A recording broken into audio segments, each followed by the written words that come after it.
Welcome to Grampy's Lionel Trains. We'll be serviced in a Lionel 364 lumber loader from the post-war era.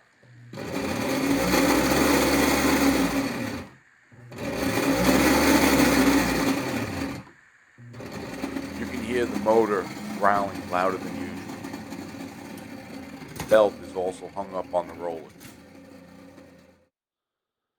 We'll start by removing the 5 screws on the back plate to get access to the motor.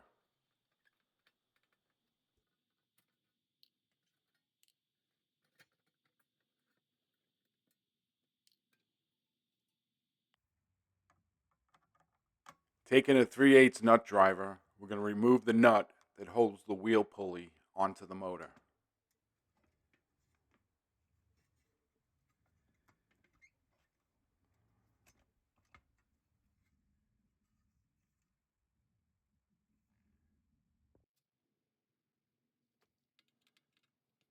Removing the screw that mounts the motor to the frame. It's under a spring tensioner that gives the motor the tension on the pulley to keep the belt tight. Taking the wrist pin out that holds the pulley on. This one's bent, and I'm going to have to straighten it out in a vise.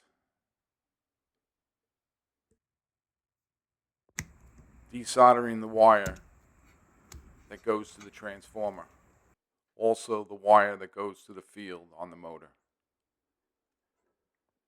It makes it easier to remove the brush plate.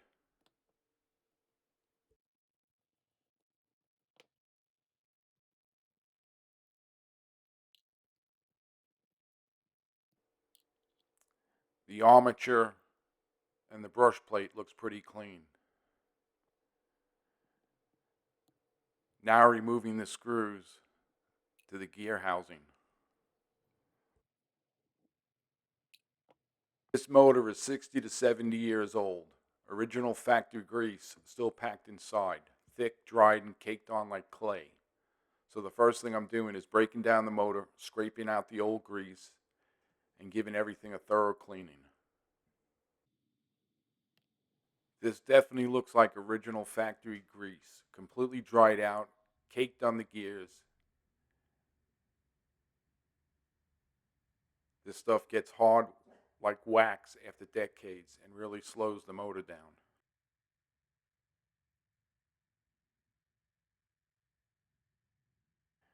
Using one of my dental tools, I'm scraping out the old grease. You want to take your time, get everything clean, every gear tooth, every corner. Old grease traps dirt and creates drag, which is why the motor gets so noisy. Using mineral spirits and a toothbrush, you want to scrub and loosen up all that old grease.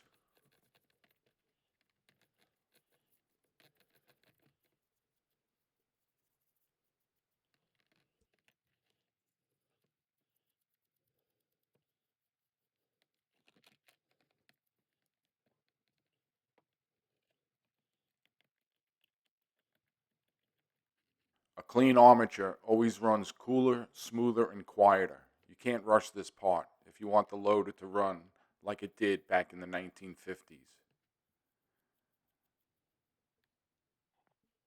Taking a pick, you want to make sure you clean out in between the faceplate.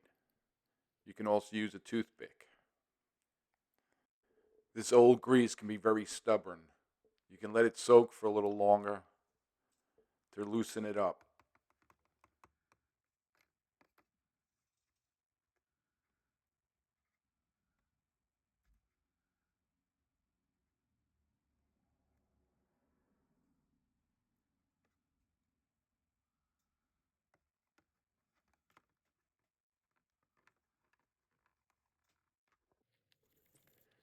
You want to clean the motor housing just like the day when it left the factory, spotless.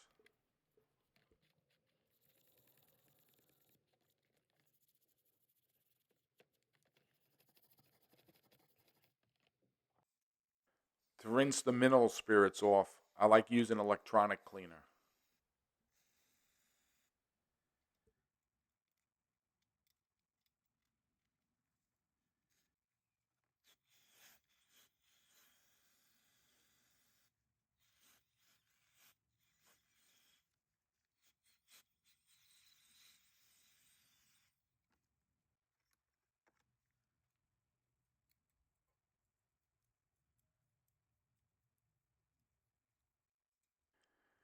I always use electronic cleaner to clean the brush plate and also the brushes.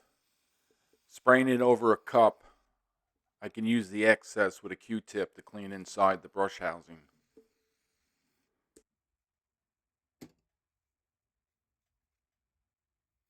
Surprisingly, the brush plate and the brushes were very clean on this motor.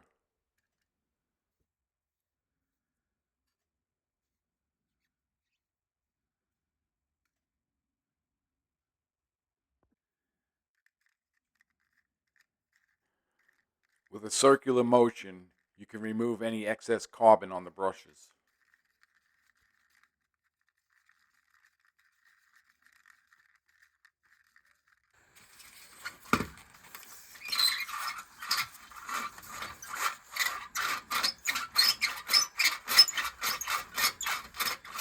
The rollers are causing a lot of friction. They need to be removed, cleaned, and oiled. To get access to them, there's 2 screws on this plate.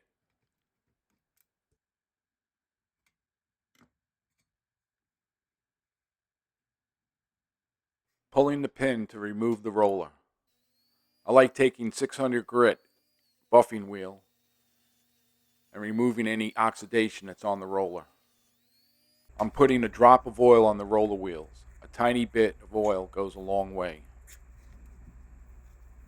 You want to make sure you don't get any oil on the roller surface.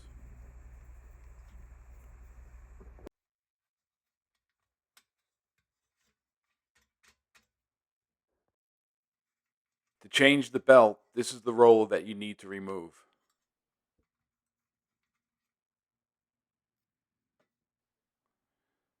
There's a little rust on this pin. I'll make sure I give it a good buffing.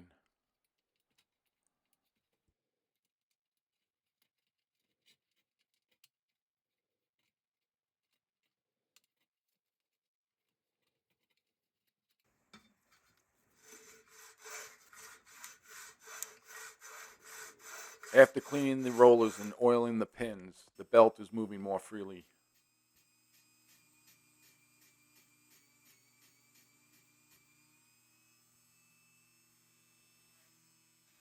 Cleaning the contacts will give you a good electrical connection.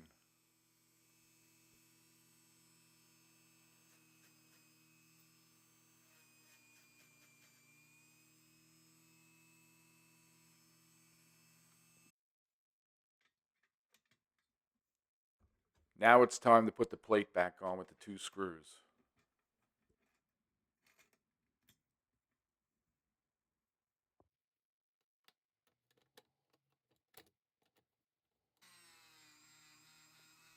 I always like removing the rust on the side of the armature.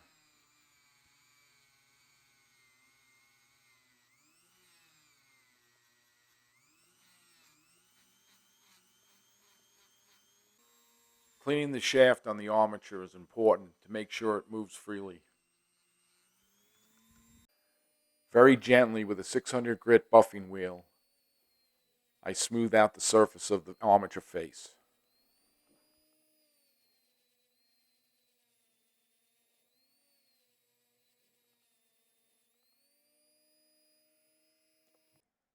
The motor mount was bent, causing friction, so I'm straightening it out.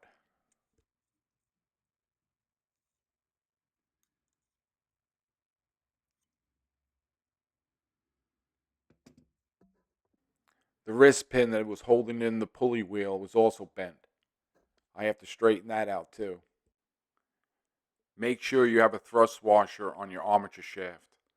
A lot of times these get lost when people clean their motors and they don't put it back. I like using white lithium grease to lubricate the shaft and the motors and any working gears. Reassembling the motor, it's always satisfying seeing these old post-war parts go back together looking fresh again. There's only one way that the worm bearing will slide back into the gear case.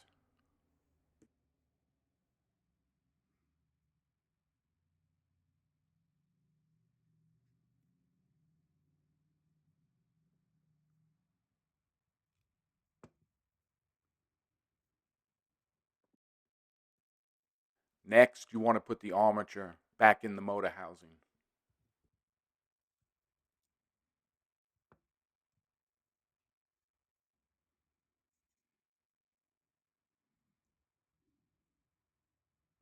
Lubing up the gears with some more white lithium grease.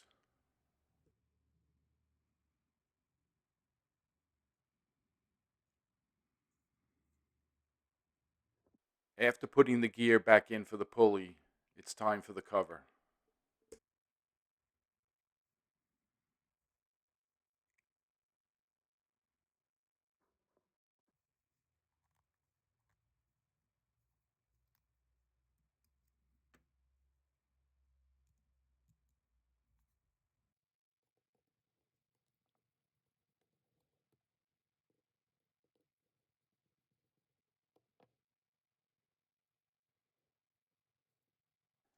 Using gravity, you turn the motor upside down to mount it to the brush plate so the brushes don't fall out.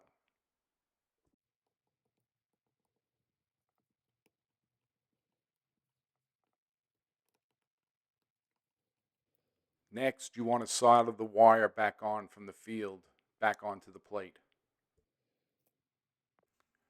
Putting the motor back into the motor mount can be a little tricky. You have to preload the spring, line it up, and then put the screw back in.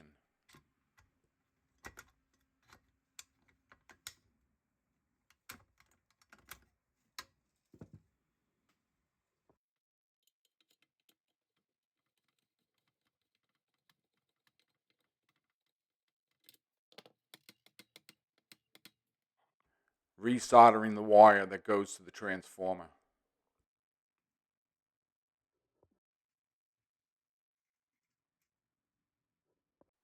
Putting the wrist pin back onto the gear shaft. This is what stops the pulley from spinning after you lock it down. I also like to take a rubber band and put it around the pulley. It gives you a little bit more traction on the belt.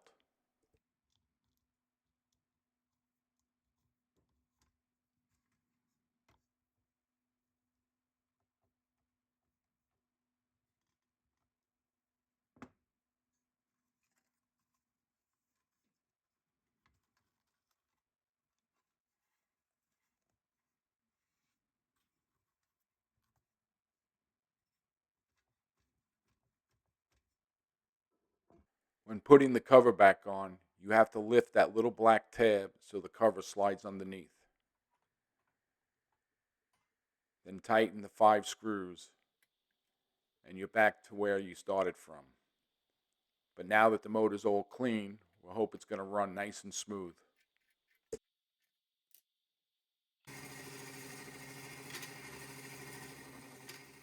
Time to power it up. Right away you can hear the difference. The motor isn't fighting that old crusty grease anymore. These motors aren't perfect. We expect a little hum, but cleaning them really quiets them down. This is what I love about these old Lionel accessories. They were built to last, and with a little care, they still do. If you enjoyed this restoration, please like, subscribe, and leave a comment. And don't forget to turn on the notifications so you won't miss the next video on Grampy's Lionel trains.